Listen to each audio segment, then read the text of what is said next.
От программирования и разработки до собственных стартап-проектов. Вот оно, настоящее и будущее школьного образования. Этим юным самоделкиным есть из чего выбирать. Подготовка по более чем 40 специальностям на любой вкус. Воспитание IT-тестеров или обучение простой химии. Интеграция основного образования идет по всему спектру интересов ребенка. Лабораторную работу проводим с помощью цифровой лаборатории. Это цифровые технологии, то есть все вычисления у нас делают и графики строят на компьютере, на планшетах.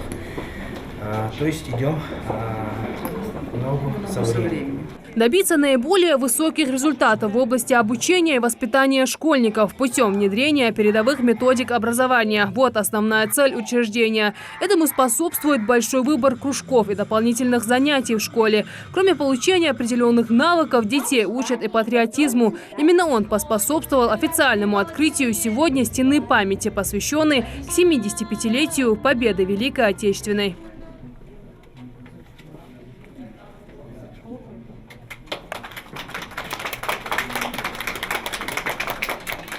Межрегиональный семинар руководителей общеобразовательных учреждений с представителями Республиканского института повышения квалификации, кажется, не случайно проходит именно в Центре образования города Магаз. Школа вошла в топ-100 лучших школ России по итогам 8-го Всероссийского образовательного форума «Школа будущего». Признание получено в том числе благодаря высокой внутришкольной системе оценки качества образования. Это и предметные результаты, и результаты внеурочной деятельности, и кадровые условия, и нормативно-правовое поле, и также коллегиальные органы управления образовательной организацией.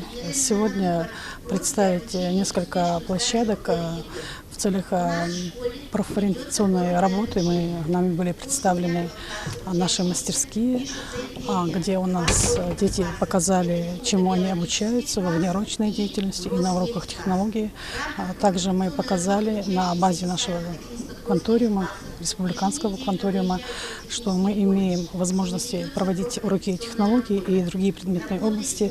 Несмотря на, казалось бы, целостность и современные модели организации внутришкольной системы качества образования, проблемы еще остаются. Обозначить их и найти пути решения – основная цель сегодняшнего семинара.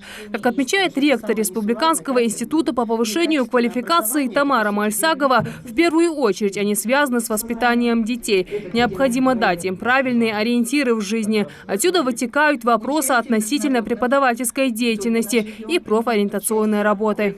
Мы должны сами понимать, что надо дать детям, чтобы они ориентировались в будущем в этом сложном мире и правильно выбирали профессии. Потому что, к сожалению, и по вине, наверное, и у родителей, и порой, наверное, мы в школе что-то не дорабатываем. Дети не совсем правильно выбирают профессии, к которым они, может быть, не склонны. Или профессии, которые завтра будут просто не востребованы. Но это целый комплекс проблем здесь как бы на государственном уровне. Но мы должны уже на школьном уровне, работая с детьми, помогать им определиться в будущем. Главная задача школ, по мнению организаторов, не в том, чтобы вложить сумму знаний в ребенка, а научить добывать их. Результатом их правильного применения служат итоги ЕГЭ или других контрольных аттестаций. Чтобы баллы были максимально высоки, в Карабулакской гимназии, например, в первую очередь готовят не самих учеников, а преподавателей. Ведь от того, как они дадут материал, зависит дальнейшее понимание учащихся.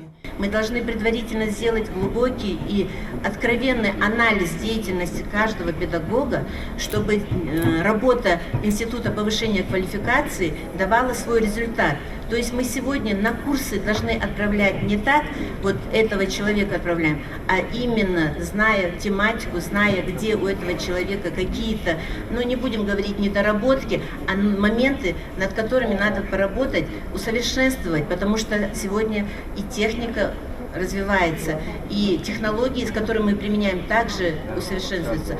И с этим непосредственно работать должны в Институте повышения квалификации. А мы на своем уровне должны определить, кто сегодня непосредственно нуждается в этой помощи, чтобы это дало результат, чтобы дети были подготовлены к тому образовательному процессу, который сегодня мы требуем. Центр образования Магаза, мы не первый раз, здесь мы встречались в рамках курса повышения квалификации, который мы давали для учителей.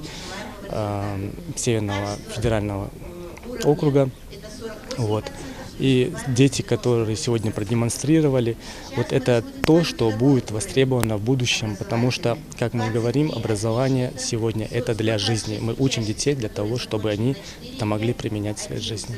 Основная цель сегодняшнего семинара – это в том числе соответствие потребностям и ожиданиям потребителя образовательных услуг на основе проведения педагогических условий в соответствии с новыми требованиями ФГОС и критериями качества образования, так как этого требует федеральный закон.